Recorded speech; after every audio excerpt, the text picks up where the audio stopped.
আমার নবীজি হাসরের ময়দানে 4 বার আসবেন।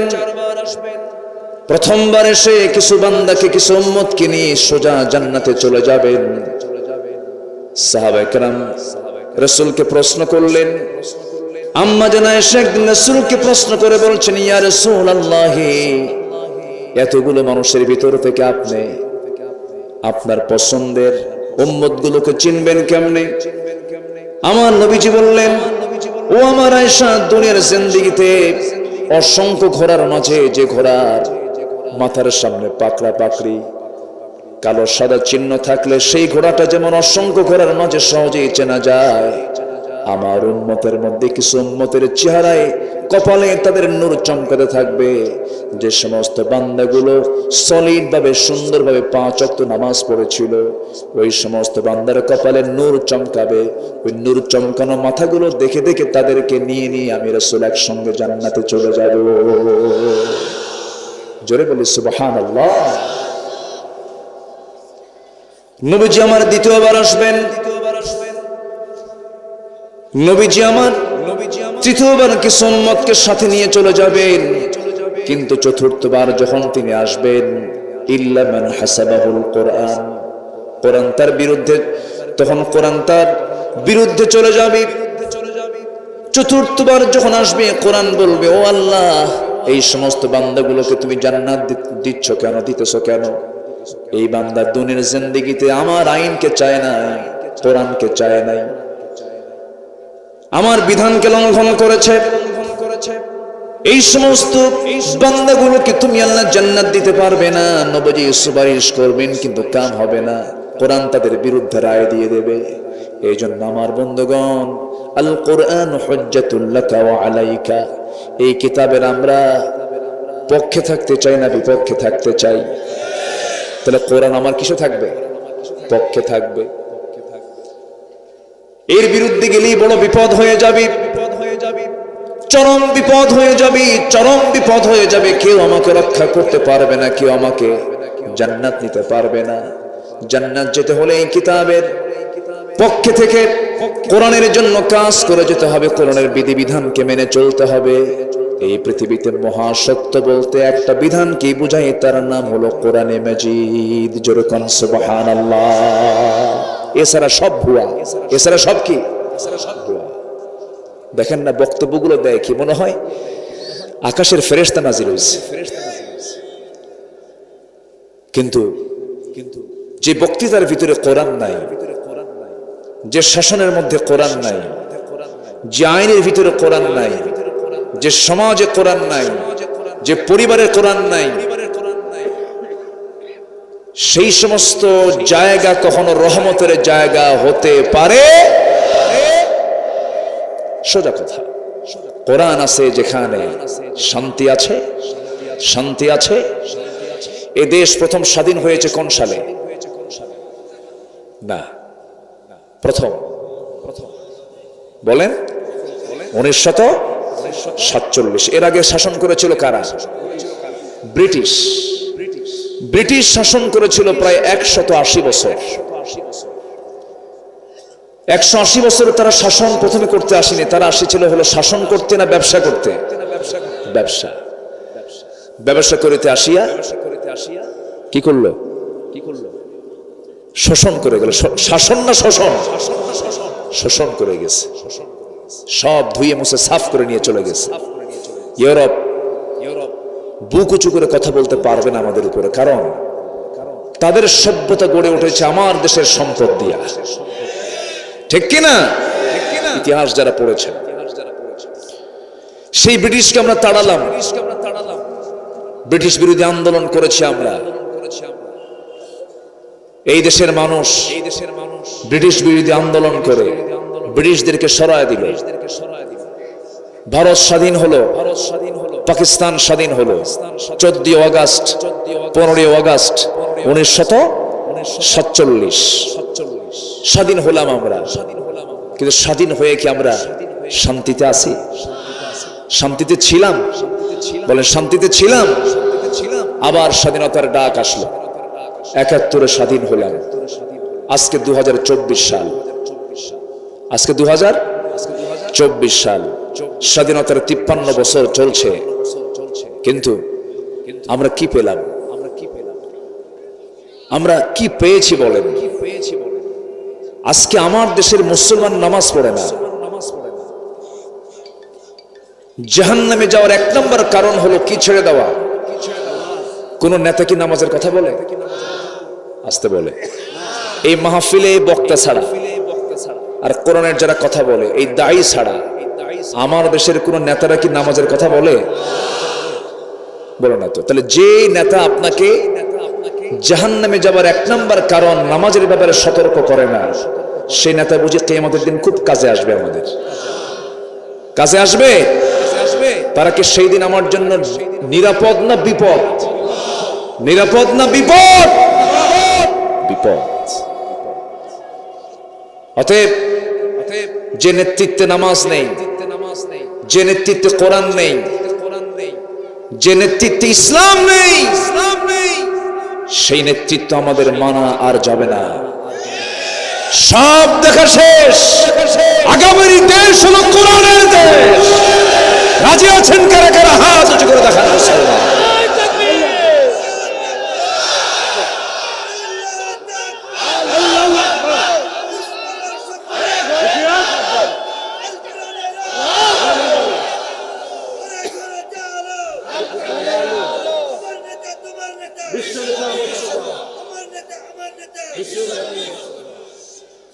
আল্লাহ কবুল করুন।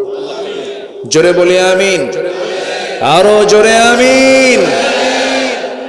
তাহলে আমরা শিখে নিলাম, সিদ্ধান্ত নিলাম দুটা।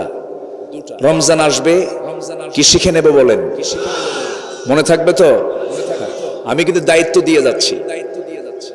মানে আমার ওয়াজটা শুধু শুনলেন ভুলে যাবেন তা না। ওয়াজ শোনার উদ্দেশ্য কি? আমল না করেন, আমল করা। আমল করা। তাহলে কোরআন আমরা শিখে নেব। জোরে বলি ইনশাআল্লাহ। নাম্বার 2, আমরা জাহান্নাম থেকে বাঁচার জন্য 1 নাম্বার যে কাজ, সেটা কি করা? নামাজ পড়া। যে নেতা নামাজ পড়ে না ওই নেতার ধারও ধারি না আমরা। রাজিয়াস মনে থাকবে তো সবার?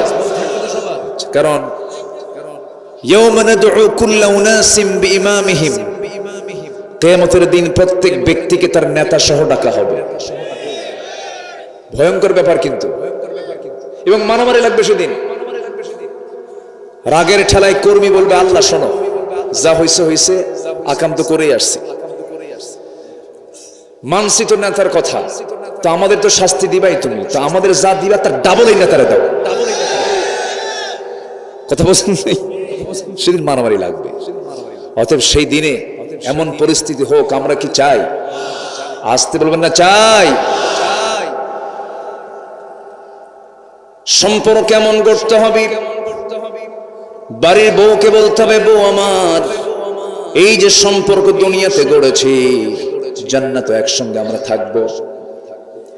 এমন ভাবে প্ল্যান সাজাতে হবে।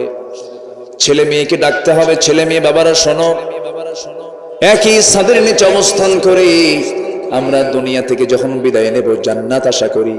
জান্নাতের মধ্যে আমরা সবাই মিলে একসঙ্গে থাকবো। সুবহানাল্লাহ বলবেন না? এইভাবে মেয়েকে বুঝাবেন।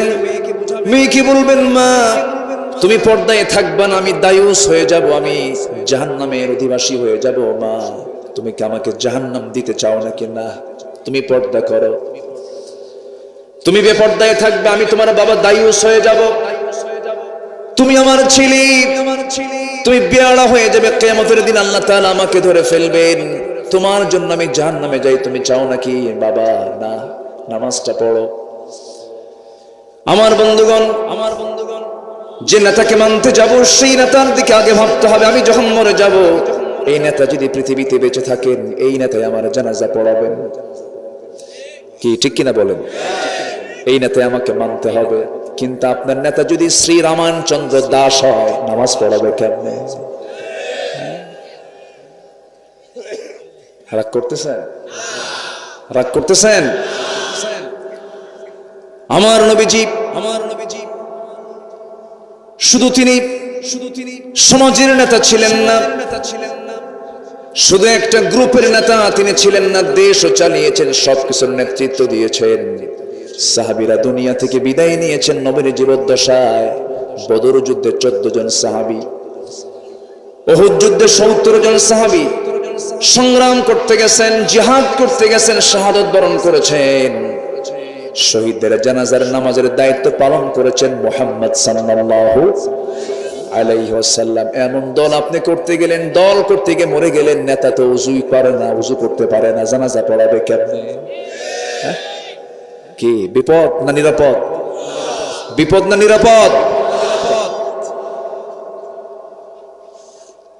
একটু কান লাগাবেন, মনোযোগ দিয়ে শুনবেন সবাই। আমার নবীজি বদর যুদ্ধের সব সাহাবীর জানাজার নেতৃত্ব দিয়েছেন, উহুদ যুদ্ধের সব সাহাবীর নামাজের জানাজার নেতৃত্ব দিয়েছেন। আমার নবীজি সাহাবায়ে কেরামকে নিজ হাতে কবরস্থ করেছেন। একজন সাহাবী তিনি ইসলাম কবুল করলেন। ইসলাম কবুলের কারণে নিজের আপন চাচা তাকে ঘাড় ধাক্কা দিয়ে ঘর থেকে বের করে দিয়েছে। বলতেছে, তুই নাকি ইসলাম কবুল করেছিস? আমি ইসলাম কবুল করেছি। তুই কি জানিস তোর সমস্ত সম্পদগুলো আমি জোর করে নিয়ে নেব? তোর বাপ মারা গেছে, আমি তোকে বড় করছি। সঙ্গে সঙ্গে সেই সাহাবী বললেন, চাচা জোর করতে হবে কেন? আমি যে ঈমান নামক দৌলত পেয়েছি তার কাছে এই সম্পদগুলো কিছু না। আপনাকে জোরাজোরি করার দরকার নাই। সমস্ত সম্পদগুলো আমি আপোষে আপনার হাতে আমি তুলে দিলাম। চাচা খেপে গিয়ে রেগে গিয়ে গায়ের জামাটাও খুলে নিয়েছে, পরনের লুঙ্গিটা পর্যন্ত খুলে তাকে উলঙ্গ করে ঘর থেকে বের করে দিয়েছে বিবস্ত্র করে। সাহাবীটা শীতের কাল, এমন সময় মার দরজায় গিয়ে নক করে বলছে, মা শোনো, আমার চাচা আমার কাছ থেকে সমস্ত সম্পদ শুধু নিয়ে নেয় না, আমার পরনের লুঙ্গিটা পর্যন্ত খুলে নিয়েছে। ও আমার মা, দেখো তো ছোট্ট একটা চাদর আছে কিনা, কোনো কাপড় আছে কিনা, আমার সতরটা কোনো মতো আমি ঢেকে ফেলি। কোনো মতো সতরটা ঢাকলেন, সতরটা ঢেকে ফেলি। মাকে লক্ষ্য করে বলছেন, ও আমার মা, আমি এখন কোথাও থাকবো না, আমি চলে যাচ্ছি মদিনার দিকে, নবীর দরবারের দিকে আমি রওনা দিলাম। ওই সাহাবীর বাড়ি হলো মক্কা মদিনার ঠিক মাঝখান বরাবর তার বাড়ি। পায়ে হেঁটে রওনা দিয়েছেন, শূন্য দেহে রওনা দিয়েছেন, নগ্ন দেহে রওনা দিয়েছেন, কোনো মতো সতরটা ঢেকেছেন। নবীর দরবারে গিয়ে পৌঁছে গেলেন যে সময়, ফজরের একটু পর পর দরজায় গিয়ে কড়া নাড়তেছেন এই মাজলুম সাহাবী, পরিবার কর্তৃক জুলুমের শিকার হয়েছেন। দরজায় যখন ডাক দিলেন, দরজায় ডাক দেওয়ার সঙ্গে সঙ্গে কড়া নাড়লেন। নবীজি দরজা খুললেন, খুলেই দেখেন গায়ে পায়ে কোনো কাপড় চোপড় নাই, সতর ঢাকা ছাড়া। শীতবেলা, শীতের কাল, থরথর করে কাঁপতেছে সেই সাহাবী। কিছু জিজ্ঞাসা করলেন না, ভিতরে গেলেন। নবীর ব্যবহৃত বরকতি নিজের গায়ের দুটো জুব্বা তিনি হাতের মধ্যে করে নিয়ে এসে বললেন, ও আমার প্রিয় সাহাবী, এই দুইটা জুব্বা আমি তোমার হাদিয়া দিলাম। কার জুব্বা? সম্মান কমে গেল না বেড়ে গেল? বেড়ে গেল। আমার নবীজি বললেন, এখন বলো তোমার কি হয়েছে বলো। হুজুর, ইসলাম কবুল করেছি, আমাকে বাড়ি থেকে বের করে দিয়েছে, সব সম্পত্তিগুলো নিয়ে নিয়েছে। আমার কোনো দুঃখ নাই, কারণ পৃথিবীর সব দরবার ছাড়বো, কিন্তু নবীর দরবার আমি ছাড়বো না। সব নেতৃত্বকে মাইনাস করে ফেলবো, কিন্তু নবীর নেতৃত্বকে মাইনাস করতে পারবো না। এই কথা বলার সঙ্গে সঙ্গে রাসূল বললেন, ও আমার সাহাবী রে, তোর মনের চাওয়াটা কি বল। সাহাবী বলছেন, ইয়া রাসূলুল্লাহ, আপনি আমার জন্য যে দোয়াটা করবেন আমি তাতেই খুশি হয়ে যাব। রাসূল তার জন্য দোয়া করে দিচ্ছেন, আল্লাহ এই সাহাবী বড় মাজলুম, এই সাহাবীর রক্ত, এই সাহাবীর জানমাল তুমি কাফের বেঈমানদের জন্য হারাম করে দাও। এই কথা শোনার সঙ্গে সঙ্গে আব্দুল্লাহ বলে ফেলছেন, ইয়া রাসূলুল্লাহ, ইয়া হাবিবাল্লাহ, আমার মন বারবার চায় আমি যুদ্ধে অংশগ্রহণ করে রক্তাক্ত হয়ে আমি দুনিয়া থেকে শহীদের মর্যাদা নিয়ে দুনিয়া থেকে বিদায় হয়ে যাই। আপনি আমার জন্য এমন উল্টা দোয়া করেন, আমি তো শহীদ হব না। রাসূল বলছেন, আব্দুল্লাহ রে, আমি তোর জন্য উল্টা দোয়া করি না, সোজা দোয়াই করেছি। ইসলাম গ্রহণ করতে বড় কষ্ট হয়েছে তোর, এই জন্য আমি দোয়াটা করলাম। তবে ইম্মা তাআলা ফিরাশিহি, তোর মরণ যদি বিছানাও হয়ে যায় তুই শহীদের দরজা পেয়ে যাবি রে। যেরকম সুবহানাল্লাহ। আমার নবীজি এই সাহাবীকে পাঠিয়ে দিলেন। যে সকল সাহাবীগুলো আমার নবীর ঘরের পাশে তারা অবস্থান করতে হালে সুফার সদস্য যারা ছিল তাদের মাঝে পাঠায় দিলেন। সেই সাহাবী যখন কোরআন তেলাওয়াত করতেন চিৎকার মেরে মেরে কোরআন পড়তেন। সাহাবীরা বিরক্ত হয়ে বলতেন, ইয়া রাসূলুল্লাহ, নতুন একজন সাহাবী আসছে, তার চিৎকার আওয়াজ আমরা বিরক্ত। রাসূল বললেন, শোনো, যে সাহাবী চিৎকার করে কোরআন তেলাওয়াত করছে তার তেলাওয়াতে বাধা দিও না, কারণ ইসলাম গ্রহণ করতে গিয়ে তাকে টোটাল দুনিয়া বিক্রি করতে হয়েছে। দুনিয়া বিক্রি করে সে ইসলামকে গ্রহণ করে নিয়েছে। সে চিৎকার করে কোরআন পড়ুক, বাধা দিও না। আমার নবীজি মদিনার মসজিদে কোন এক যুদ্ধে বের হলেন, যুদ্ধ শেষ করে ফিরে আসতেছেন, হঠাৎ করে নবীর কানে সংবাদ চলে আসলো, হুজুর আপনার সেই প্রিয় সাহাবী আব্দুল্লাহ প্রচন্ড সুস্থ। রাসূল বলেন, ভালো করে খেদমত করো। 3 দিন পর বলা হলো, হুজুর আব্দুল্লাহ তার পৃথিবীতে বেঁচে নাই। নবীজি কেঁদে ফেললেন, চোখে পানি চলে আসলো। রাসূল বললেন, ও আমার সাহাবীরা, আমার আব্দুল্লাহ জুলফাসাদাইনের জন্য তোমরা সুন্দর করে গোসলের ব্যবস্থা করে ফেলো, জানাজা কেউ পড়াবে না, আমি রাসূল নিজে তার জানাজার দায়িত্ব গ্রহণ করে নিলাম। জোরে কান সুবহানাল্লাহ। নেতা কাকে বলে দেখেন, নেতা তো এমন হতে হবে। আমার নবীজি সঙ্গে সঙ্গে বললেন, জানাজার আয়োজন করো। জানাজার আয়োজন করা হলো। রাসূল জানাজা শেষ করলেন। এবার পরে বলেছেন, সাহাবীরা আমার আব্দুল্লাহর কবরটা কোথায় খনন করেছ? হুজুর ওই যে পাহাড়ের 2 চিপার মাঝখানে। রাসূল বলছেন, আমাকে নিয়ে যাও। তোমরা কেউ আব্দুল্লাহর লাশকে দাফন করতে পারবে না, আমি নিজে আব্দুল্লাহর লাশকে নিজে হাতে দাফন করে দেব। জোরে বলি সুবহানাল্লাহ। যে নেতা আপনার দাফন করার ইলম রাখবে, যে নেতা আপনার জানাজা নামাজ পড়াতে পারবে, যে নেতা কিয়ামতের দিন আপনার জন্য জান্নাতের নেতৃত্ব দিতে পারবে, সেই নেতাই হবে আমার নেতা। ঠিক কি না? সম্পর্ক করব দুনিয়ার জন্য না আখিরাতের জন্য? আলোচনা চালাই, কোনো সমস্যা, কোনো অসুবিধা? জোরে বলি ইনশাআল্লাহ। আমার ভাইরা, নবীজি আমার কবরের সামনে গিয়ে দাঁড়ালেন। কবরের সামনে গিয়ে দাঁড়ায়া সাহাবে কেরামকে বললেন, সাহাবীরা কেউ তোমরা ভিতরে ঢুকবে না, কবরে নামবে না, আমি রাসূল নিজে নামবো কবরে।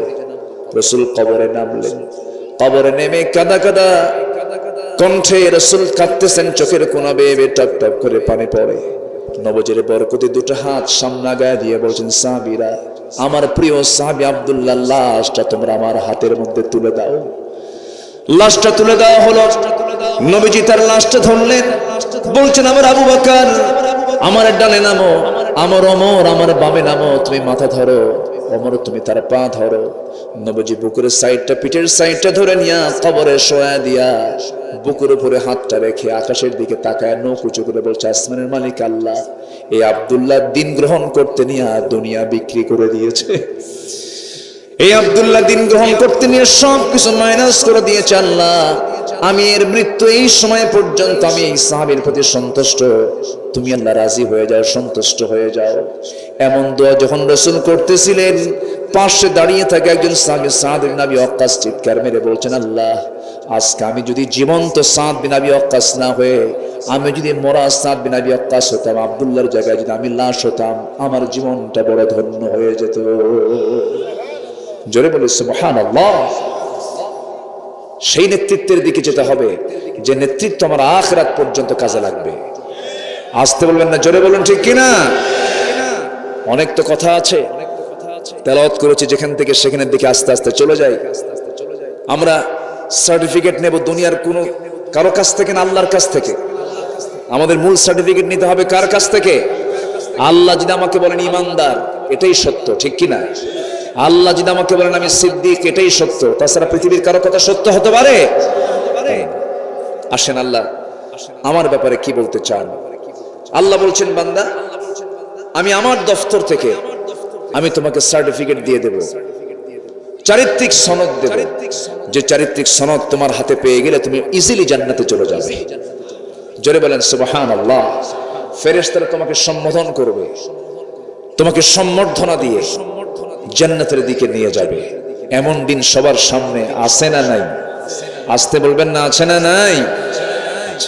সূরাতুল হুজুরাত থেকে আমি তেলাওয়াত করেছি। সূরাতুল হুজুরাত। হুজুরাত হলো এমন একটা সূরা যে সূরাটা হলো একটা আদবের সূরা। শিষ্টাচার, আদব, আখলাক এটা সুন্দর করার জন্য এই দেশের সমস্ত শিক্ষা সিলেবাসে এটা বাধ্যতামূলক দেওয়া দরকার ছিল, কিন্তু তা কি আছে? আসতে বলবেন না, তা কি আছে? আচ্ছা বলেন তো, কলেজ ইউনিভার্সিটির ছাত্র যারা, তারা শিক্ষক তাদেরকে শাসন করে না ছাত্র শিক্ষককে শাসন করে? এটা ভালো করে বলবেন। মানে ছাত্র শিক্ষককে পিটায় না শিক্ষক ছাত্রকে পিটায়? ইউনিভার্সিটিতে শিক্ষক ছাত্রকে পিটায় না ছাত্র শিক্ষককে পিটায়? ছাত্র শিক্ষককে পিটায়, সোজা হন। কি হন? সোজা হন। আচ্ছা, এই চিত্র কি আপনি কোনোদিন মাদ্রাসায় দেখেছেন? আসতে বলো, মাদ্রাসায় দেখেছেন? বরঞ্চ দেখেন তো নয়, অবশ্যই এরকমও হয়। আমার কাছে একটা নালিশ আসলো একদিন। একজন এসে বলতেছে, হুজুর আমি শখ করে ছেলেটাকে মাদ্রাসায় দিছিলাম, কিন্তু মাদ্রাসার ওস্তাদ তাকে এমন মারা মারছে লুঙ্গি খুলে গেছে। তো বললাম, লুঙ্গি খুলছে? মারতে মারতে লুঙ্গি খুলে গেল, জুব্বা কি ছিল? জুব্বা ছিল। তো জুব্বা থাকলে তো সমস্যা নাই নাকি? জুব্বা থাকলে কি সতর চলে গেছে? শোনেন, শাসন করা তারই সাজে, সোহাগ করে যে। আজকে শিক্ষক ছাত্রকে দেখে, ছাত্র শিক্ষককে দেখে ভয় পায় না শিক্ষক ছাত্রকে দেখে ভয় পায়? বলেন, স্কুল বলেন, কলেজ বলেন, যেখানেই বলেন, একটা কিন্তু ভীতি কাজ করছে এখন। শিক্ষকরাই ভয় পায়। কেন? শাসনের দরকার আছে না নাই? বাবা মা সন্তানকে নামাজ পড়ানোর জন্য ডাকে না, অথচ রাসূল বলেছেন 7 বছর বয়সে বলতে হবে নামাজ পড়ো। কি নামাজ পড়ো? 10 বছর বয়সে কি এই সুর হবে? পড় নামাজ, পড় নামাজ, বিল আসা, লাঠি দিয়া পিটাতে বলেছেন রাসূল। শাসন দেখাও, ভয় দেখাও। মানে ওরকম গরুর মতো পিটন না, আবার ভুল বুঝবেন না। আবার হুজুর তো পিটাতে কইছে, পিটাতে পিটাতে মেরে ফেলে দেবে, এরকম না। তাহলে যে পিতা মাতা তার সন্তানকে নামাজের জন্য অর্ডার দিতে পারে না, সে পিতা কি যোগ্য না অযোগ্য? যোগ্য না অযোগ্য? ফজরের সময় যে পিতা মাতা তার সন্তানকে জেগে তুলতে পারে না, যে পিতা মাতা 10 বছরের সন্তানকে, যে পিতা মাতা ফজরের সময় জেগে তুলতে পারে না, সে অযোগ্য পিতা, অযোগ্য মাতা। তাহলে সন্তানকে দোষ দিবেন? শুধু সন্তানকে দোষ দিলে হবে না, বাপ মারও দোষ আছে না নাই? চলে বলেন, আছে না নাই? সম্মানিত ভাইয়েরা, মাদ্রাসায় কিছু দ্বীনি শিক্ষার চর্চা চলছে, এর মাঝে বিভিন্ন ষড়যন্ত্র আছে। কেন ঢুকানো হবে ট্রান্সজেন্ডার? কেন ঢুকানো হবে ওই সমস্ত সামাজিক বিজ্ঞান বইয়ের ভিতরে? ক্লাস 9-10 সিলেবাসের ওই ক্যারিকুলামে ঢুকানো হয়েছে, সেখানে দেখানো হয়েছে ইসরায়েলের মানচিত্র। বলেন তো, ইসরায়েল বৈধ না ফিলিস্তিন বৈধ? বৈধ রাষ্ট্র কোনটা বলেন? আমাদের বন্ধুকে বলেন। ইসরায়েল হলো ভাড়াটিয়া। ইসরায়েল কি বলেন? ভাড়াটিয়া। বাড়িতে উঠে যদি বাড়ি দখল করে, সেটা কি বৈধ না অবৈধ? অবৈধ। সেই ইসরায়েলের মানচিত্র আজকে বই দেখানো হচ্ছে, ফিলিস্তিন সেখানে নাই। এই সমস্ত বদমাইশির পিছনে যারা মদত যোগাচ্ছেন, সম্মানিত বন্ধুগণ, এই দেশ শহীদ তিতুর দেশ, খান জাহানের দেশ, শাহজালালের দেশ, শাহপরানের দেশ, শাহ সুলতান বলখির দেশ, শাহ মাকদুমের দেশ। এই দেশে কোরআন সুন্নাহ বিরোধী কোন ষড়যন্ত্র কেউ করে টিকতে পারবে না। মুসলমান টিকতে পারবে না। যুবকরা সজাগ হয়ে যাও। ইসলাম বিরোধী কোন ষড়যন্ত্র যদি আমার বাপও করতে আসে, আমি তাকে ছাড়বো না। রাজি আছেন না সবাই? আমার ঈমান আগে না অন্য কিছু আগে? আগে কি বলেন? আগে কি? না, আমার অস্তিত্বকে রক্ষা করতে হবে। সমকামিতাকে প্রমোট করা হচ্ছে। সমকামিতা অর্থাৎ সমকামিতার অর্থ, আমি এখানে তো আম মানুষ বহু আছেন, অনেকে বুঝতেছেন না হয়তোবা। সমকামিতা হচ্ছে হোমোসেক্স, অর্থাৎ একজন পুরুষ একজন পুরুষকে বিয়ে করবে, একজন নারীতে আসক্ত হয়ে যাবে। আচ্ছা বলেন তো, এই সম্পর্ক, এই রিলেশনে কোনোদিন বাচ্চা হওয়ার সম্ভাবনা আছে? তাহলে এটার সম্পর্ক কি? যা কুত্তার মধ্যেও নাই, কুত্তাও বোঝে না, এই অকামগুলো কুত্তাও পারে না। তাহলে আল্লাহ যে গালি দিছে, উলাইকা কাল আনআম বাল হুম আদাল, এরা কুত্তার চেয়েও জঘন্য। এই গালি কি আমার না আল্লাহর? এই গালি কে দিয়েছেন? অতএব গালি যদি দোষ হয় তোমাদের কাছে, এই দোষ তোমরা দিয়ে ফেলতেছে আল্লাহকে। আমার আল্লাহ বলেছেন এরা হলো চতুষ্পদ জন্তু, তার চেয়ে জঘন্য। সমকামিতা। ব্রিটেনের প্রধানমন্ত্রী ঋষি সোনাক তিনি বলেছেন, a man is a man, a woman is a woman, that's just a common sense. ভালো, একজন ব্রিটেনের প্রধানমন্ত্রী, একটা পাওয়ারফুল দেশের প্রধানমন্ত্রী, সে বলে ফেললো একটা পুরুষ একটা পুরুষ, একটা নারী একটা নারী। এটা বোঝার জন্য বুদ্ধিজীবী হওয়া লাগে না, কমন সেন্সই যথেষ্ট। যে সম্পর্কের ভিত্তি, যে সম্পর্কের মধ্য দিয়ে প্রজন্ম আসবে না, মানব সম্পদ পৃথিবীতে আসবে না, আল্লাহর গোলাম পয়দা হবে না, সেই সম্পর্ক কখনো বৈধ হতে পারে না। কষ্ট পাচ্ছেন আপনারা? ভয়ঙ্কর ষড়যন্ত্রের কবলে আমরা পড়ে আছি। কিন্তু আপনি আজ কথা বলবেন না, কালকে আপনি বিপদে পড়বেন। বিপদ থেকে কেউ রেহাই পাবেন না। অতএব এক একজন এক একটা বাংলাদেশ হতে হবে, এক একজন একটা কি হতে হবে? বাংলাদেশ হতে হবে। আমি জেগে উঠবো, বাংলাদেশ জেগে উঠবে। আমরা সকল অন্যায়ের বিরুদ্ধে মোকাবেলা করব। জোরে বলি ইনশাআল্লাহ, আরো জোরে বলি ইনশাআল্লাহ। কিন্তু পুঁজি হলো ঈমান। পুঁজি কি বলেন? ঈমান। ঈমান পুঁজি নিয়ে সামনের দিকে এগোতে হবে আমার ভাইয়েরা। একটু কান লাগাবেন, মনোযোগ দিয়ে শুনবেন।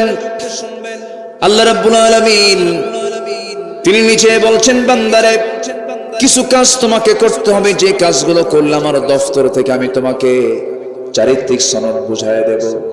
আমার দফতর থেকে চারিত্রিক সনদ যদি পেয়ে যাও, জান্নাতে যেতে তোমাকে কেউ বাধা দেবে না।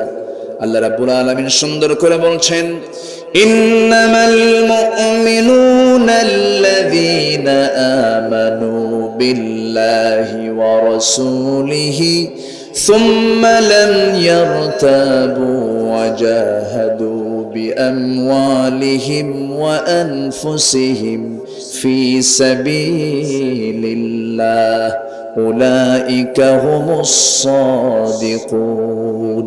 জোরে বলুন আল্লাহু আকবার। আল্লাহ রাব্বুল আলামিন বলেন, প্রকৃত মুমিন তো তারাই যাদের মধ্যে তিনটা গুণ পাওয়া যাবে। মূল গুণ হলো দুইটা, আরেকটা হলো শাখা গুণ হলো আরেকটা। মোট তিনটা গুণ যাদের মধ্যে পাওয়া যাবে। আল্লাহ পাক এক নাম্বার বলছেন, আল্লাযীনা ব্যবসা শয়তানের যে কারবারগুলো, মার্কেটিং লসে আছে না লাভে আছে? লাভে আছে না? লাভে আছে। নাম্বার 3, হিংসা নিয়ে যাচ্ছ কার কাছে? কি হিংসা নিয়ে যাচ্ছে হলো আলেমদের কাছে। কার কাছে? আলেমদের কাছে। বুকটা ফেটে যায়, জানেন? বুকটা ফেটে যায়। স্বাধীনতার 53 বছরে এই দেশের শাসনের নেতৃত্বে কোন আলেম ছিল কখনো? আলেমরা ছিল। অথচ সবচেয়ে বড় আসামি এখন কারা? বলেন কারা? দেশ থেকে টাকা পাচার করছে কারা? আলেমরা। যত দোষ হুজুরের না। তাহলে এদেশের কোন সম্পদ শোষণে আলেমদের ভূমিকা নাই, কোন জুলুমে আলেমের ভূমিকা নাই, কোন অন্যায় কাজের সঙ্গে আলেমের কোন সম্পর্ক নাই। কিন্তু এই জুলুম কেন হচ্ছে? কি জন্য হচ্ছে? শুধুমাত্র আলেমদের ঐক্যের অভাবের কারণে। কখন হব আমরা এক? সামান্য খুঁটিনাটি সমস্ত বিষয়কে পাত্তা না দিয়ে আসুন না। এই প্রযুক্তির কল্যাণে আমি অনলাইনের মধ্য দিয়ে আমি গোটা আলেম সমাজকে এটাই বলতে চাই, যখন আযাব আসে, আশাদ্দুল আযাব মান কানা ফীহিম, কাউকে কিন্তু ছাড় দেওয়া হবে না, সবার উপরে আযাব গজব চলে আসবে। এই জন্য আমাদের ঐক্য এক হওয়ার দরকার আছে না নাই? আসতে বলবেন না, আছে না নাই? এই জন্য আপনাদের দোয়ারও দরকার আছে না নাই? একটু কান লাগান। তাহলে এক নম্বর পুঁজি হলো আমরা ঈমান আনবো কার উপরে? আল্লাহর উপরে। এখন দেখেন, আল্লাহর উপরে আমরা ঈমান আনলাম, ভালো কথা। কেউ তো কয় না যে আমার ঈমান নাই, ঈমান তো ঠিকই আছে। কিন্তু ঈমান পরিপন্থী কাজ করে কি ঈমানদার থাকা যায়? ঈমান পরিপন্থী কাজ করে কি ঈমানদার থাকা যায়? ঈমানের পরিপন্থী কাজগুলো কি কি দেখেন? আমাদের সমাজে বহু লোক আছে এমনও, আমার রাসূল যে একটা হাদিসে বলেছেন, ইউসবিহু মুমিনান ওয়া ইউমসি কাফিরান। এমন একটা সময় আসবে যে সময় সকালবেলা বান্দার ঈমান থাকবে, বিকেলবেলা সে কাফের হয়ে যাবে। নাউযুবিল্লাহ। ঈমান নষ্ট হয়ে যাবে, ঈমান বিক্রি করে ফেলবে, ঈমানটা অন্যের হাতে তুলে দেবে। আমার দেশে এমন লোক আছে 10 টাকার বিনিময়ে ঈমানটা বেচে খায়, আছে না? ঈমান বেচে খায়। আমি কি দোয়া করে দেব যে 2-1 করে উঠে যায়? এই যে হ্যাঁ, আমি কি কষ্ট দিয়ে ফেলতেছি আপনাদের? তো ওঠেন কেন? যদি কোনো বাড়িওয়ালা মেহমানকে দেখে যদি দৌড় মারে, এটা কি ভালো বাড়িওয়ালার লক্ষণ? আপনারা তো বাড়িওয়ালা বলবো, আমি তো মেহমান, আমার থুয়ে যান কেন? আমার বাড়ি দূরে না আপনার বাড়ি দূরে? আমার বাড়ি দূরে না, আমি যাব, আপনিও যাবেন। শুরু করেছে নাহমাদুহু দিয়ে, শেষ হবে কি দিয়া? দোয়া দিয়ে। দোয়ার আগে আমরা কেউ ওঠার চিন্তা করব না। জোরে বলি ইনশাআল্লাহ। আপনি উঠতে নিলে আমার আলোচনা হেরে যাবে, আমি আলোচনার কোনো লাইন খুঁজে পাবো না।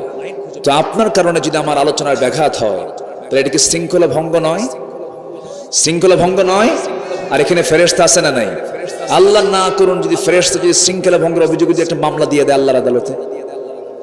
আমার দেশে মামলা হচ্ছে না, কি ভঙ্গের অভিযোগ? হ্যাঁ, শৃঙ্খলা ভঙ্গের অভিযোগ। থামেন, শৃঙ্খলা ভঙ্গের অভিযোগ। এরপরে উস্কানিমূলক নাশকতা আছে না নাই? আচ্ছা বলেন তো, এই মাহফিলে কোনো নাশকতা আছে? কোন সিল্লে সিল্লি আছে? এখানে আছে কান্না, এখানে আছে হৃদয়ের কিছু খোরা। অথচ এই মাহফিলকে দেখে অনেকে ভয় পায়। মাহফিলকে দেখে, কোরআনকে দেখে তারাই ভয় পায় যারা কোরআনের ধারে বসে থাকে না। আমরা কোরআনকে নিয়ে থাকবো। জোরে বলি ইনশাআল্লাহ, জোরে বলি ইনশাআল্লাহ। একটু কান লাগাবেন। ঈমান আনবো কার উপরে? আল্লাহ কি ছোট না বড়? আল্লাহ আছেন কোথায় বলেন তো? বলেন, সব জায়গায় না এক জায়গায়?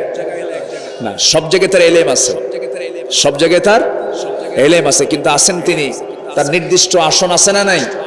সেটা হলো ডানে বামে নিচে না উপরে? উপরে কই? আরশ আজিম তার নাম। সেটা হলো 7টা আকাশের উপরে। জোরে কান সুবহানাল্লাহ। কয় আকাশের উপরে? আর রহমানু আলাল আরশিস তাওয়া। আরশ আজিমের উপরে তার কি বলে? 7টা আকাশের উপরে তার আরশ আজিম, সে জায়গায় তিনি আছেন। তাহলে আল্লাহ আমার কত কাছের দেখেন। আমার কিন্তু দিন শেষে কেউ আপন না। বলেন তো, পৃথিবীতে আপনজন কি বলতে কেউ আছে? একমাত্র আপনজন কিন্তু বুঝায় একমাত্র কাকে? যিনি সব সময় থাকবেন আমার সাথে, তিনি আমার কে? অথচ তার আরশ আজিমটা কত দূর। আল্লাহ তাআলা এত দূরে আছেন, কিন্তু আল্লাহ আমাকে সর্বক্ষণ মনিটরিং করছেন। সেই জায়গা থেকে সব তিনি দেখছেন। আমার বন্ধুগণ, একটু কান লাগাবেন। আমার আল্লাহর সেই অ্যাড্রেসটা জানা দরকার। আল্লাহ কত মহান, আল্লাহ কত বড়। আমরা যেখানে বসে আছি ঠিক এই জায়গা থেকে আমরা যদি সূর্যের দিকে তাকাই, দেখতে মনে হয় প্লেটের মতো, কিন্তু সূর্য কি প্লেটের মতো না? সূর্য অনেক বড়, সূর্য অনেক বড়। এই পৃথিবী থেকে সূর্যটা এত বড় যে সূর্যের সমান যদি এই পৃথিবী করতে হয়, তাহলে এই পৃথিবীতে 13 লক্ষ পৃথিবী লাগবে। 13 লক্ষ পৃথিবী এক জায়গায় যোগ করলে পরে একটা সূর্যের সমান হয়ে যায়। এত বড় সূর্য, 13 লক্ষ পৃথিবীর সমান একটা সূর্য। এই সূর্যের চাইতে আবার ওই যে তারকাগুলো দেখতে পায় রাতের বেলা জোনাকির মতো মিটিমিটি করে জ্বলে, ওই তারকাগুলো এত বড়। বেটেল জুইস নামে একটা তারকা আছে, সেই তারকাটা সূর্যের চাইতে 33 কোটি গুণ বড়। আবার ওই বেটেল জুইস তারকাগুলো আল্লাহ রাব্বুল আলামিন একটা দুইটা দেন নাই, অসংখ্য তারকা মহাশূন্য আল্লাহ রাব্বুল আলামিন ঝুলায় রেখেছেন, অসংখ্য তারকা রেখে দিয়েছেন। সেই তারকা মানুষ চাঁদের দেশে গেছে, মানুষ মঙ্গল গ্রহে চলে গেছে, কিন্তু মানুষ তো তারকার দেশে যেতে পারে নাই। মনে মনে যদি চিন্তা করে তারকার দেশ দেখতে যাব, অসম্ভব হয়ে যাবে। তবে হ্যাঁ, যদি কোনো বান্দা যেতেই চায়, বিমান চলবে না, রকেট বিমান চলবে না, হেলিকপ্টার চলবে না, তবে রকেট জাতীয় নভোযানে যদি কেউ চড়ে যেতে চায়, পৃথিবীর লেটেস্ট একটা নভোযান হলো অ্যাপোলো 11, যার ঘন্টার গতি হলো 39,000 কিলোমিটার। 39,000 কিলোমিটারের বেগে যদি কেউ ওই নভোযানে চড়ে যদি পৃথিবীর সবচেয়ে নিকটবর্তী তারকার দেশ প্রক্সিমা সেন্ট্রাই যদি কেউ যেতে চায়, যেতে হলে তার সময় লেগে যাবে মাত্র 1,15,000 বছর। যাবেন কারা কারা? হাত তোলেন, বলেন। আচ্ছা, আমার আলোচনা কি বিরক্ত হচ্ছেন আপনারা? তাহলে বলেন তো, এই মহাশূন্যের মাঝে আমি মানুষ কি এমন, বলেন তো, বলেন তো, কিছু হয়েছে, কিছু হয়েছে আমার, বলেন তো। একটা তারকা সূর্যের চাইতে 33 কোটি গুণ বড়, আর ওই সূর্য পৃথিবী থেকে 13 লক্ষ গুণ বড়। সেই পৃথিবীর একটা জনপদের, একটা এরিয়ার ছোটখাটো একটা নেতা হইলে ওর গরমে মনে হয় যে পৃথিবীতে আর কেউ নাই। কে আছে না? নয়, মুষ্টি পাকলি ভাববেন না যে এখান থেকে হাই স্কুল সরে গেছে। হ্যাঁ, এই যে মুষ্টি পাকলাম, হাই স্কুল নাই। আসলে কি হাই স্কুল নাই? আছে। এত সস্তা ভাববেন না। ফেরাউনকে আল্লাহ তাআলা কিন্তু দিয়েছিলেন সুযোগ, কিন্তু খাইয়া ফেলাইছেন আল্লাহ। পানিতে চুবান নাই, পানিতে চুবান নাই, চুবাইয়া দিয়েছেন। সে আল্লাহ আছেন না নাই? সে আল্লাহ আছেন না নাই? আমরা শুধু সারা জীবন মরা ফেরাউনের ইতিহাস শুনেছি, শুধু শুনেছি মরা ফেরাউনদের কথা, কিন্তু ফেরাউন তো আসলটা মরেই গেছে। কিন্তু তাজা ফেরাউন আছে না নাই? তাজা ফেরাউনরা আছে না নাই? মরা ফেরাউন যেরকম মানুষের প্রতি জুলুম করত, নিজের রাজনীতিকে পাকাপোক্ত করার জন্য অসংখ্য মানুষকে হত্যা করতে ফেরাউন, আজকেও যারা ক্ষমতাকে পাকাপোক্ত করার জন্য গোটা পৃথিবী জুড়ে যে সমস্ত জালিমরা মানুষ হত্যা করছেন, সবগুলো ফেরাউনের প্রেতাত্মা, ফেরাউনের প্রেতাত্মা।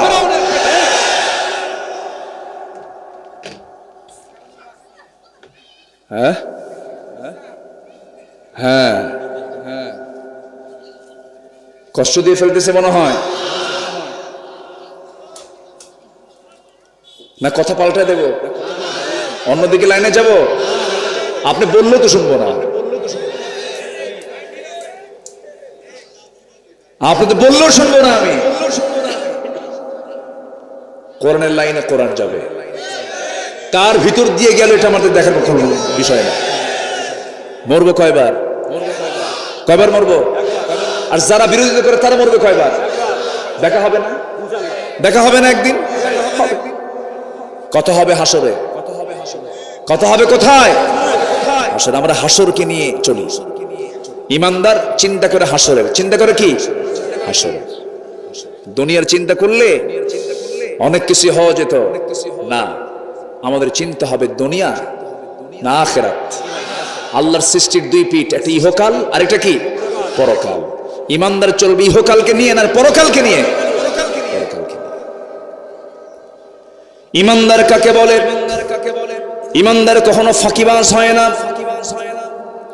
ইমানদার কখনো মিথ্যুক হয় না, ইমানদার কখনো ওয়াদা ভঙ্গকারী হয় না, ইমানদার কখনো জেনাকার হয় না, ইমানদার কখনো নেশাখোর হয় না, ইমানদার কখনো নামাজকে ছেড়ে দেয় না, ইমানদার কখনো মুখ থেকে আজে বাজে কথা বলে না, ইমানদার কখনো যাকাত বাদ দেয় না। এগুলো কার কথা বলেন? আসতে বলবেন না কার কথা? সূরা মুমিনুন পড়বেন, আয়াত তো বলার সময় নাই। সূরা মুমিনুন আল্লাহ রাব্বুল আলামিন 7টা গুণের কথা বলে দিয়ে বলেছেন, এই 7টা গুণ যারা অর্জন করবে আমি আল্লাহ নিজে তাকে জান্নাতুল ফেরদাউসের মালিক বানায়া দেব। কি সুন্দর করে বলেছেন। আয়াতটা একটু বলি একটু। আয়াত যত বেশি বলা হবে সওয়াব তত বেশি হয়ে যাবে।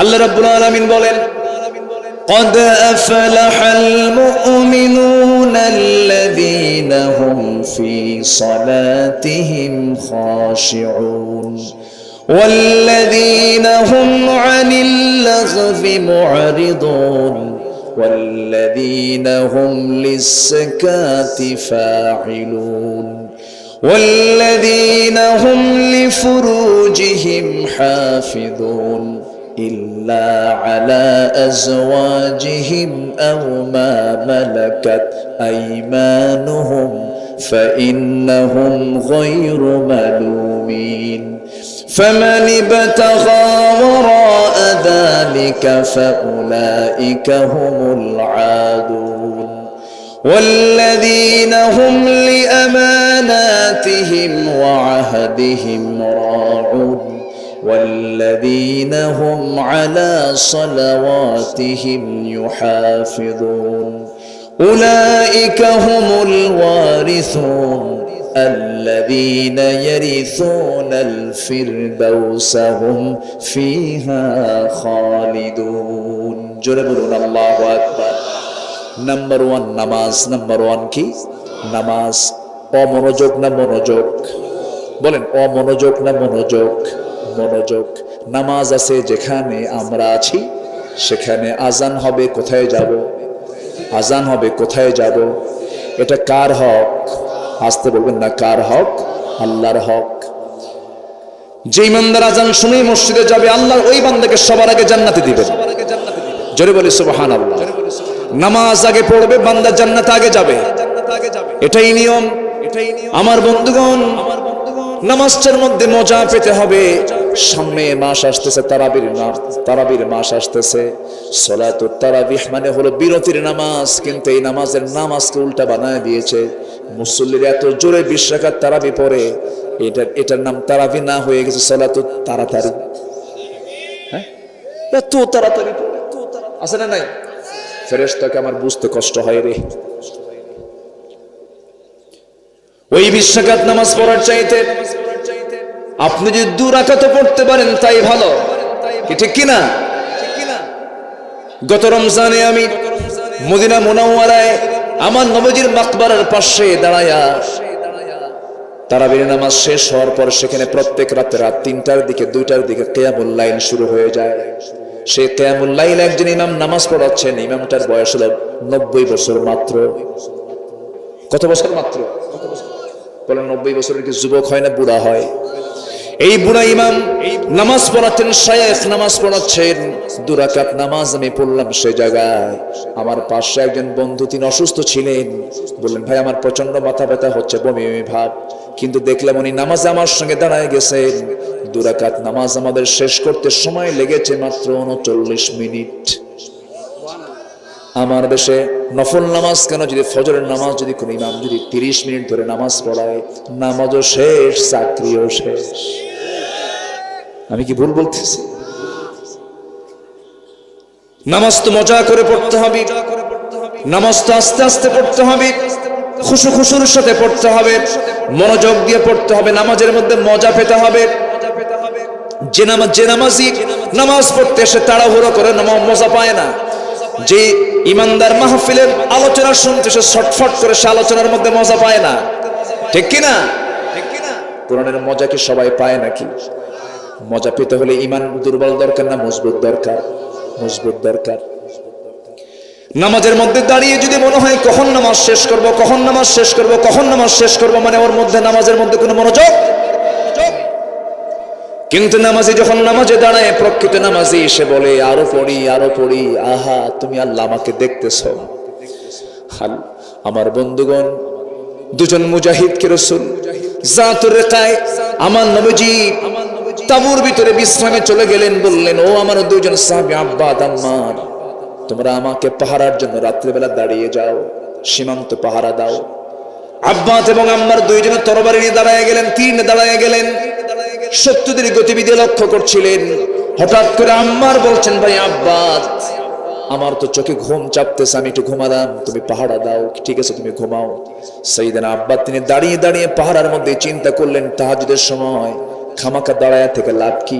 সত্য তো দেখি না, ওযু বানায় নামাজ পড়ি। ওযু বানায় নামাজে দাঁড়ায় গেছেন, নামাজ শুরু করে দিয়েছেন।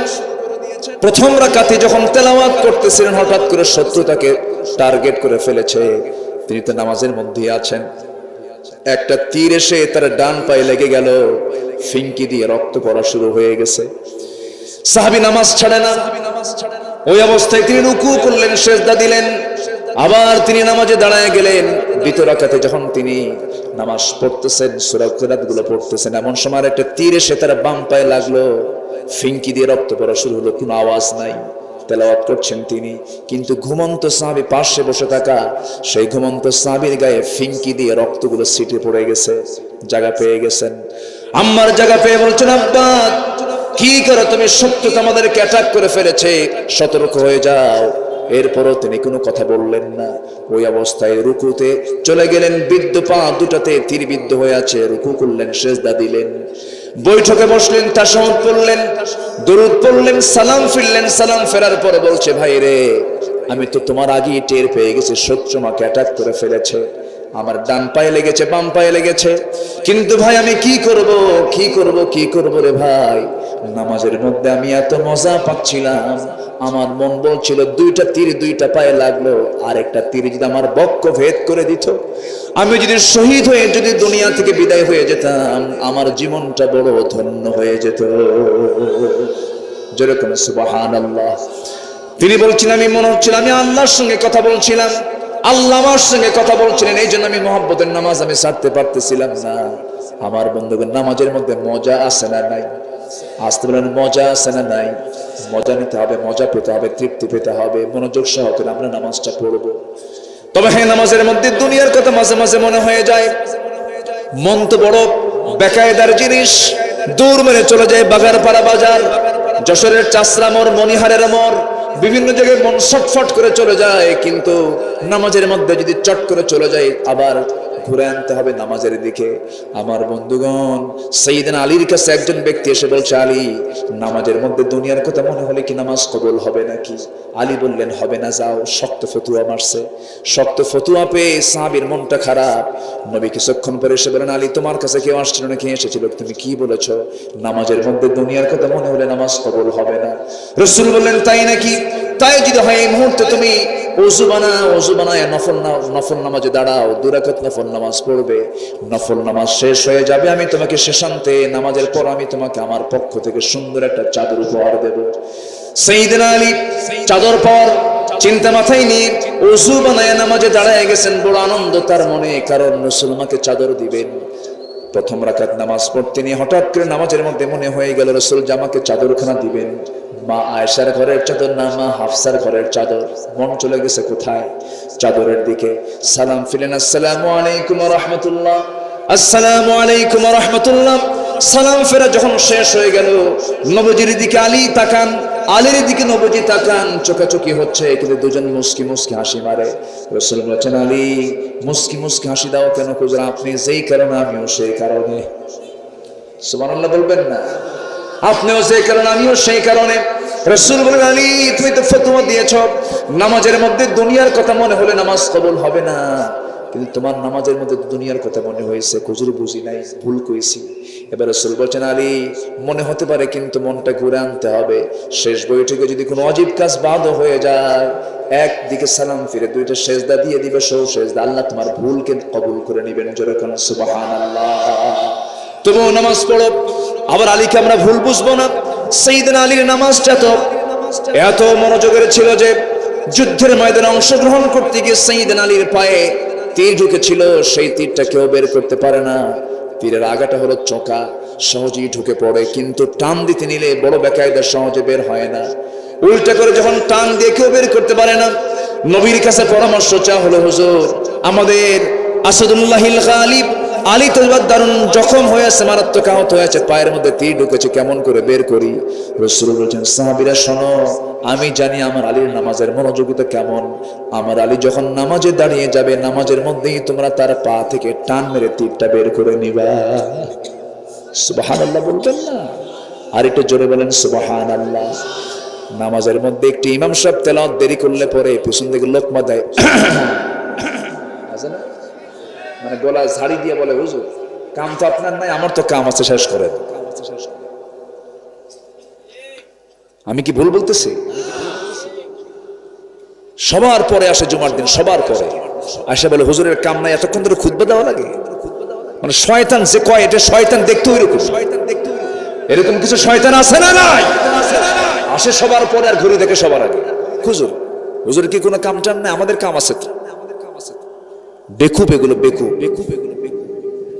যারা ইমামকে ঘড়ি দেখায়, খুতবা দিচ্ছেন খতিব, ওনার সামনে ঘড়ি আছে, 10 মিনিট একটু কম বেশি হতেই পারে। আমি যাকে ইমাম মনে করছি, যার পিছনে আমি শ্রেষ্ঠ ইবাদত নামাজ পড়ছি, আমি কেমন করে তার সামনে উঁচু গলায় কথা বলবো? আছে না? আছে কিনা বলেন? একটা গল্প মনে পড়লো আমার। এক বেচারির শয়তান দেখার খুব শখ। কি দেখার খুব শখ? তো হুজুরকে বলছে, হুজুর একটু শয়তান দেখবো।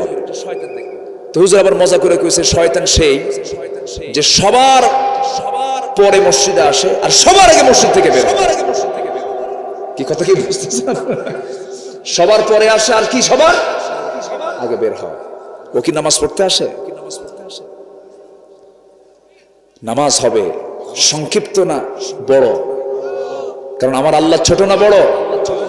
আল্লাহকে সময় দিচ্ছে। আমরা কাকে সময় দেব? নামাজে কাকে সময় দেব? একটু টাইম দিয়ে সময় দিতে হবে।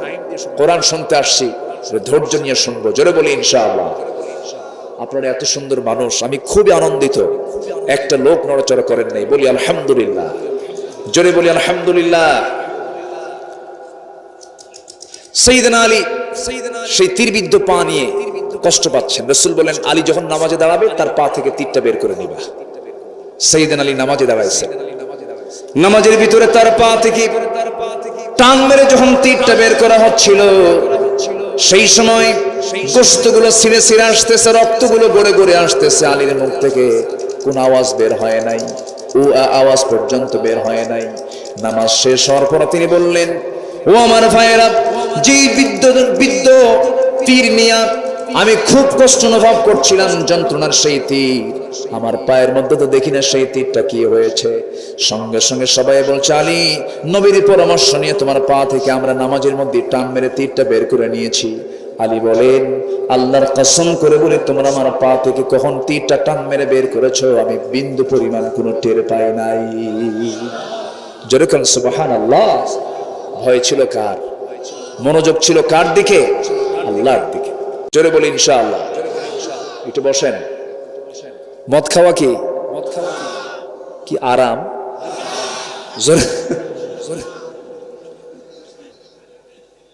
মদের দোকান যশোর জেলায় নাই তো?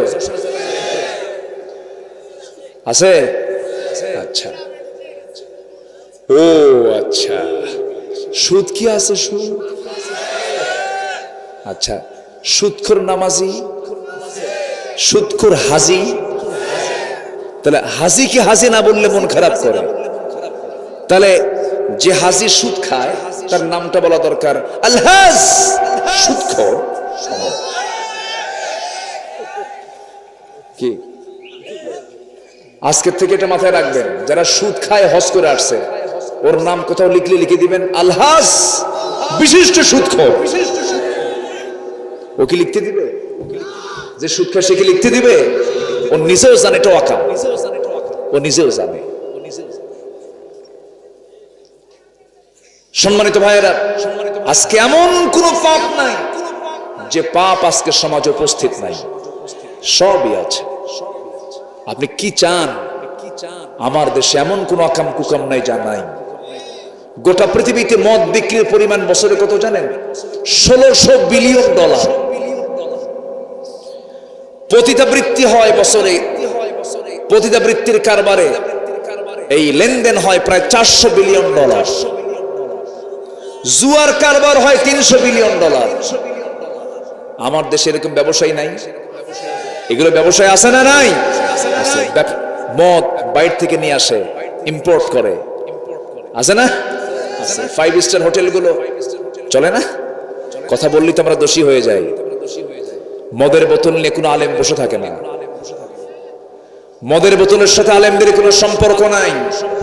মদের বোতল নিয়ে তারাই নাইট ক্লাবে যায় যারা ইসলামকে বরদাস্ত করতে পারে না।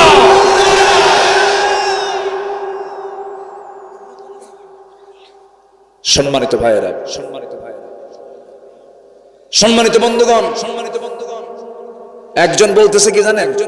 কে যেন বললো এখানে, কোন এক আলেম মনে বলেছেন আমাকে, যে কে যেন এক যুক্তি দিছে, এক নাস্তিক, যে জেনা করা যদি দোষ হয়, নারী পুরুষ বিয়ের আগে যদি সম্পর্ক করা যদি দোষ হয়, বিয়ের পরে তো ওই কামি হয়, তাহলে বিয়ের পরে দোষ হবে না কেন? দেখছেন ওই শয়তানরা কি করা দরকার? আরেকজন বলতেছে যে ওযু করতে হয় কেন? ওযু ভঙ্গ হয়ে গেলে। ওযু ভঙ্গ হয় কেন? পেশাব করলে পরে। কে পেশাবও পানি, ওযুর পানিও পানি। দেখছেন এগুলো কোন কথা না কইয়া উল্টা দিকে 2 পা তুলে ঝুলাইয়া পিটানো দরকার। আল্লাহর আইন দিয়ে মস্করা করো, আছে না নাই? আচ্ছা, এগুলো বদমাইশ। এগুলো আল্লাহ যেগুলো হারাম করেছেন তার মধ্যে কল্যাণ আছে নাকি? কল্যাণ আছে না। আল্লাহ যেগুলো হারাম করেছেন তার মধ্যে কোনো কল্যাণ নাই। আল্লাহ যেগুলো হালাল করেছেন তার মধ্যে কি আছে? কল্যাণ আছে। আচ্ছা, মেয়েদেরকে তালাক দিলে, আচ্ছা তালাক দেয় কে? স্বামী না স্ত্রী? ভালো করে কোন তালাকের অধিকার কার? বলেন, তালাকের অধিকার কার? এই ডিপার্টমেন্ট বইয়ের না তো। স্বামী দেবে তালাক, আর বিয়ের সময় অনুমতি নেবে। আগে অনুমতি দেবে কে? স্ত্রী দেবে। মেয়ে, মহিলা পক্ষ আগে দেবে। বিয়ের সময় মেয়ের রাইটস, আর তালাকের সময় স্বামীকে আল্লাহ তাআলা বলেছেন তুমি তালাক দেবে। এই তালাকের রাইটস যদি মেয়েদেরকে পাইকারি হারে দেওয়া হতো, সকাল বিকেলে যে কয়টা তালাক হতো আল্লাহ জানে। কারণ মেয়েরা কত কম কয় না বেশি কয়? আস্তে কম কয় না বেশি কয়? পুরুষ কথা বলে 2000 শব্দ, মেয়েরা কথা বলে 3000 5000 শব্দ। কয় হাজার বেশি হলো? 3000 বেশি। বেগুন কিনছেন ভুল কইরা, পোকা বেগুন, বাড়িতে নিয়ে গেছেন, টের পান নাই। বটিতে কুটতে নিয়ে যদি দেখে একবার পোকা বেগুন, ওই পোকা বেগুনের তাফসীর হবে একটানা 3 ঘন্টা। কি ঠিক? মেয়েরা একটা কথা বেশি বলে। তো এই কথা যারা বেশি বলে তাদের হাতে যদি এই তালাকের আইন দিয়ে থন, তাহলে তালাক আপনি খাবেন না সকাল বিকাল? উপায় নাই তো। কঠিন ব্যাপার। আবার মেয়েরা যে কথা বেশি বলে দরকারও আছে। বাচ্চা লালন পালন করে কে? বাবা না মা? মারা সন্তান লালন পালন করতে গেলে কথা কম লাগে না বেশি লাগে? বেশি লাগে। ছোট বাচ্চা তো, বাবা এটা করিস না, বাবা খা, বাবা খা, বাবা থাম, কান্দিস না, ও বাবা, কত কথা আমার মা বলতেছে, কোনো বিরক্তি নাই, একদম ঘন্টার পরে ঘন্টা জিকির করে যাচ্ছে। আপনি পারবেন? পারবেন আপনি? পুরুষের কোলে যদি সন্তান তুলে দিয়ে বলা হয় তুমি 1 ঘন্টা একটু দেখো, বাপ বলবে বাবা থামো, বাবা থামো, বাবা থামো, কি কথা বলছেন? মানে কি? শুধু কি থাম কইছে না আসারও মারছে? শেষ। এই জন্য আল্লাহ তাআলা সবাইকে সবকিছু দেন নাই। মেয়েদের দায়িত্ব হলো বাচ্চা থামানো। ওদের দায়িত্ব সমাজ থামানো নয়। এই সমাজ দেখবে, পুরুষ সমাজ দেখবে কারা? সিনিয়র কে, পুরুষ না মহিলা? এই সিনিয়র কে কোন? তো আদম সিনিয়র না হাওয়া সিনিয়র? সিনিয়র কে? আদম। তাহলে পুরুষ হলো সিনিয়র, জুনিয়র কে? মহিলা। মহিলা হলো সিনিয়র নাকি জুনিয়র? মহিলা জুনিয়র আর পুরুষ সিনিয়র। আচ্ছা, এখন কি হয়ে গেছে? সিনিয়র কে? আর সিনিয়র হয়ে গেছে কি? সিনিয়র হয়ে গেছে হলো মহিলা, আর জুনিয়র হয়ে গেছে হলো পুরুষ। কথা বুঝতেছেন না আপনারা? বুঝে নেন। আসেন দোয়া করি, আলোচনা চালাবো। জোরে বলে ইনশাআল্লাহ। আমার দিকে তাকান। নামাজ কি সবাই পড়বো 5 ওয়াক্ত? প্রথমে দায়িত্ব দিয়েছে আগামী রমজান মাস হবে কি শেখার মাস। নামাজ পড়বেন সবাই 5 ওয়াক্ত। একটু কারা কারা হাত তুলে দেখান, জোরে বলি ইয়া আল্লাহ।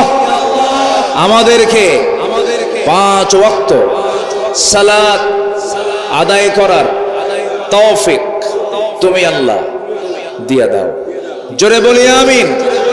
হাত নামান। আচ্ছা, তালাক দিলে পরে মেয়েদের, শোনেন কথাগুলো শুনতে হবে, একটু মনোযোগ দিয়ে শোনেন। এই ওয়াজগুলো সচরাচর সবাই করে না। তালাক যদি দেওয়া হয়, সেই তালাক প্রাপ্ত নারী অন্য কোন স্বামী যদি গ্রহণ করতে চায়, যেদিন তালাক হয়েছে তার পরের দিন কি বিয়ে হওয়া সম্ভব হবে?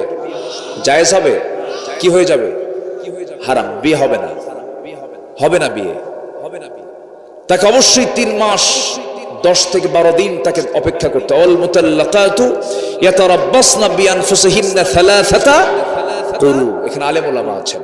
তাহলে এই যে তাকে ওয়েট করতে হচ্ছে, এখন তার ওয়েট করবে কখন? অন্যের বউ থাকতে আরেকজনের সঙ্গে পালায় দৌড় মারছে, আছে না নাই? ওখানে কি মাসলা দিবেন?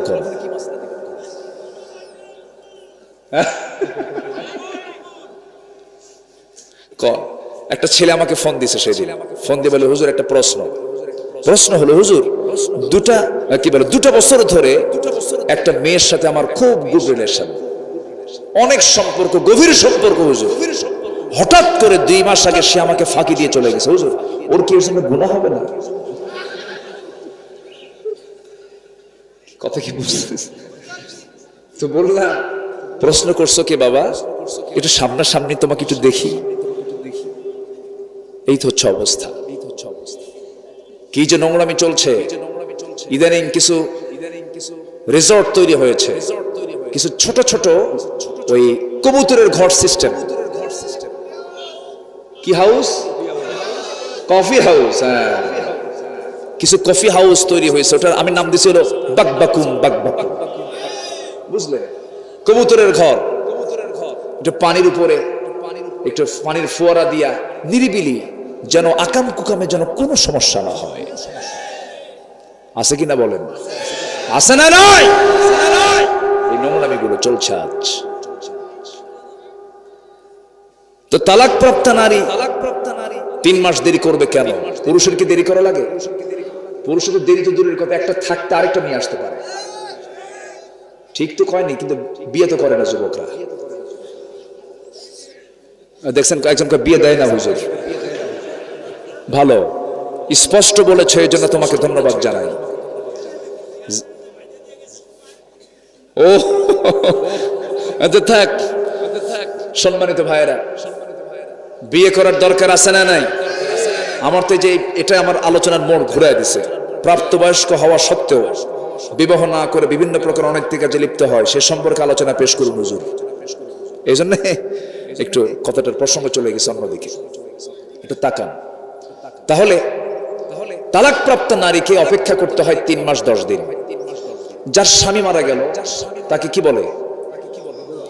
এলাকায় কি বলে? আমি আপনাদের কাছ থেকে কেন শুনতেছি জানেন? আপনাদের ভাষা হচ্ছে সবচেয়ে শুদ্ধ ভাষা। বলি আলহামদুলিল্লাহ। যশোরে কোনো কাহিনী নাই, অন্য কোনো আঞ্চলিক কোনো ভাষার কোনো কাহিনী নাই এখানে।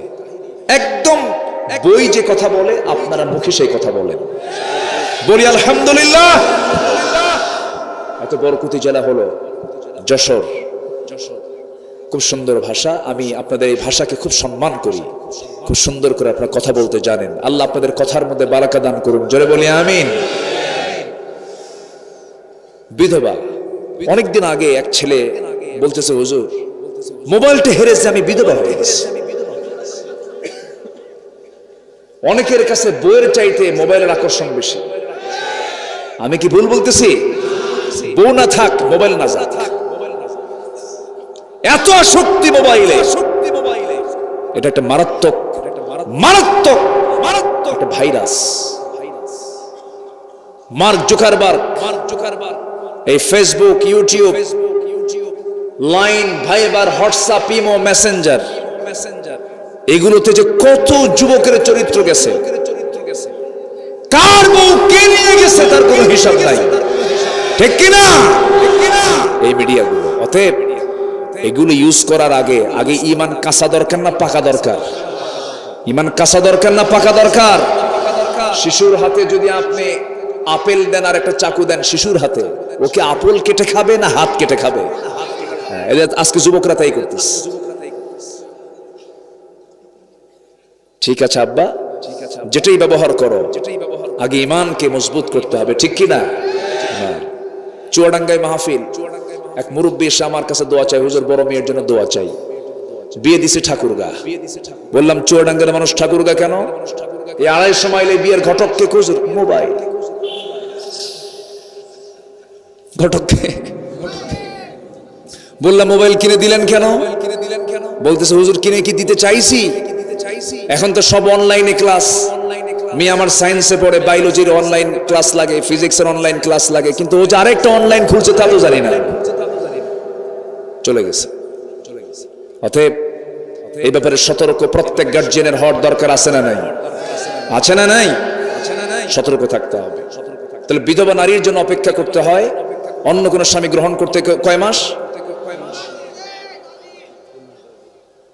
তালাক প্রাপ্ত নারীর হলো 3 মাস 10 দিন। বিধবা নারীর কয় মাস? এই তো এখানে আলেম ওলামা আছেন, আরবাআতু আশহুরিন ওয়া আশরা। কোরআন বলে দিচ্ছে আরবাআতু আশহুরিন ওয়া আশরা, 4 মাস গুনে গুনে আরো 10 দিন। কেন? শোনেন, রোগ ছড়াবো না, আমরা রোগী হতে চাই না। আমি এই জন্যই আমি নির্যাসটা বলা একটু বোঝানোর চেষ্টা, যুবকরা মনোযোগ দিয়ে শুনবা কথাগুলো, আমার মায়েরাও শুনবেন। মায়েরা কয় ইসলাম নারীকে কি জিতাইছে? একটা পুরুষ একসঙ্গে যেদিন বউ মারা যায় তারপরে দিনে বিয়ে করতে পারে, আর আমাদের 3 মাস দেরি করো, 4 মাস দেরি করো, এরকম করে বিভিন্ন যুক্তি খাড়া করে। কিন্তু বিষয়টা একটু ভাবেন, দেখেন। হ্যাঁ, নাসরিন টাসরিন তো আছেই। আচ্ছা আমার ভাইয়েরা এই জাতীয় প্রশ্ন করে, কিন্তু দেখেন বিষয়টা, পশ্চিমা একজন ডাক্তার চিকিৎসক এটা নিয়ে গবেষণা করেছেন, 2টা আয়াতকে নিয়ে গবেষণা করে কি দেখেছেন? যখন কোনো মেয়ে স্বামীর সঙ্গে যখন মিলিত হয়ে যায়, স্বামী স্ত্রী যখন ইন্টারকোর্স করে, ইন্টারকোর্স যখন হয়ে গেল, নারী জাতি হলো নেবার জাতি, পুরুষ জাতি হলো দেবার জাতি। রিসিভ করবে নারী আর দিয়ে দেবে হলো পুরুষ। পুরুষ থেকে আগত যে ব্যাকটেরিয়া, যে প্রোটিন গুলো স্ত্রী বহন করে চলে, তার মাথা থেকে পা পর্যন্ত তা বহন হতে থাকে। এই ব্যাকটেরিয়া প্রোটিন গুলো তার শরীরে জমা হয়ে যায়। এই জমাকৃত প্রোটিন ব্যাকটেরিয়া তার শরীর থেকে যেতে 1 মাসে 30% শরীর থেকে বের হয়ে যায়, 2 মাসে 60% চলে যায়, 3 মাসে 90% চলে যায়। 3 মাস 10 দিন যখন চলে যায়, তার শরীর থেকে আগের সাবেক স্বামী, তার স্বামীর সমস্ত প্রোটিনগুলো, ব্যাকটেরিয়াগুলো 3 মাস 10 দিনের ব্যবধানে সমস্ত ব্যাকটেরিয়াগুলো তার শরীর থেকে বের হয়ে যায়। যখন বের হয়ে গেল, অন্য কোন পুরুষ যখন স্বামী হয়ে তার জীবনে চলে আসবে, সে আর কোনো রোগাক্রান্ত হবে না, যদি 3 মাস যদি সে টাইমটা না যদি সে অতিক্রম করে। পূর্বের আগত স্বামীর শরীর থেকে ব্যাকটেরিয়া প্রোটিনগুলো থাকা অবস্থায় যদি নতুন করে কোনো পুরুষের ব্যাকটেরিয়া প্রোটিন যখন চলে আসবে, ডাবল ব্যাকটেরিয়া ডাবল প্রোটিন, মহারোগাক্রান্ত হয়ে যাবে। বিভিন্ন রোগ তার শরীরে দানা বেঁধে চলবে, সমাজে মহামারী দেখা দেবে, বিভিন্ন রোগ ছড়িয়ে পড়বে। সেই রোগাক্রান্ত হয়ে ব্যক্তি, সমাজ, সব জায়গায় ছড়িয়ে পড়বে, ভাইরাসগুলো ছড়িয়ে পড়বে, সমাজ অবিকল হয়ে পড়বে। এই জন্য আল্লাহ রাব্বুল আলামিন তালাকপ্রাপ্ত নারীকে এট এ টাইম 3 মাস 10 দিন দেরি করতে বলেছেন। কিন্তু প্রশ্ন হলো, বিধবা নারীর জন্য আরো 1 মাস বেশি কেন বলা হলো? তালাক যখন হয়ে যায়, তালাক হলে পরে স্বামীর প্রতি ওই মহিলার মোহাব্বত হয় না, রাগ হয়?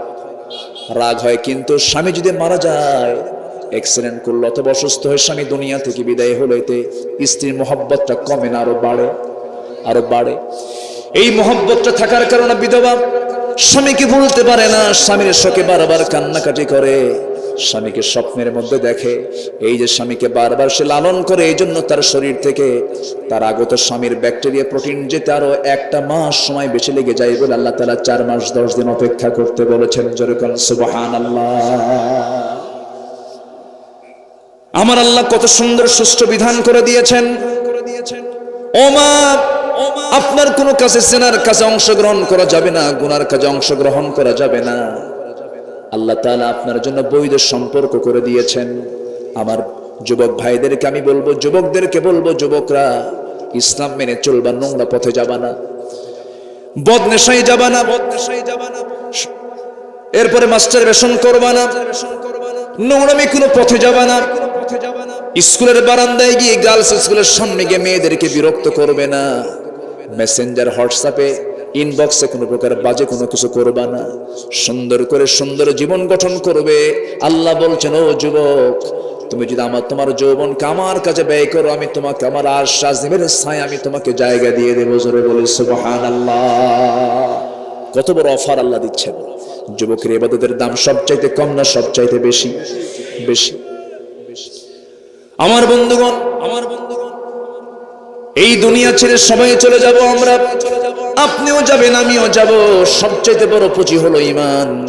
ঈমান ধ্বংস হয়ে যায় নেশা করলে পরে, ঈমান ধ্বংস হয়ে যায় জেনা করলে পরে, ঈমান ধ্বংস হয়ে যায় হারাম পথে চলে গেলে পরে। ঈমানদার কখনো হারাম কাজের দিকে জড়াবে না। আল্লাহ তাআলা বলছেন, শোনো, ঈমান যদি ভালো করে আনতে পারো, এক নাম্বার কার উপরে? আসতে বলবেন না, কার উপরে? নাম্বার 2 হলো রাসূলহি, নবীর উপরে। নবীর প্রতি মহব্বত দরকার আছে না নাই? রাসূলকে মহব্বত করতে হবে নিজের জীবনের চাইতে, কম না বেশি? আসতে কম না বেশি? এই জায়গায় যারা বসে আছেন, আমি সবার কাছে একটা উদাত্ত আহ্বান জানাবো, আজকে বাড়িতে গিয়ে শোয়ার আগ দিয়ে বুকের উপরে হাত রেখে আপনি একটু প্রশ্ন করবেন, আব্দুল্লাহ আমিন, আব্দুর রহমান, আব্দুল মালিক, বুরহানুদ্দিন, তুই বলতো, তুই কি তোর জীবনের চাইতে বেশি রাসূলকে ভালোবাসতে পারছিস নাকি? আপনার মন যদি সায় দিয়ে দেয়, হ্যাঁ আমার জীবনের চাইতে আমি রাসূলকে বেশি ভালোবাসতে পেরেছি, আল্লাহর কসম সেই বান্দা কখনো জাহান্নাম যাবে না। জোরে বলি সুবহানাল্লাহ।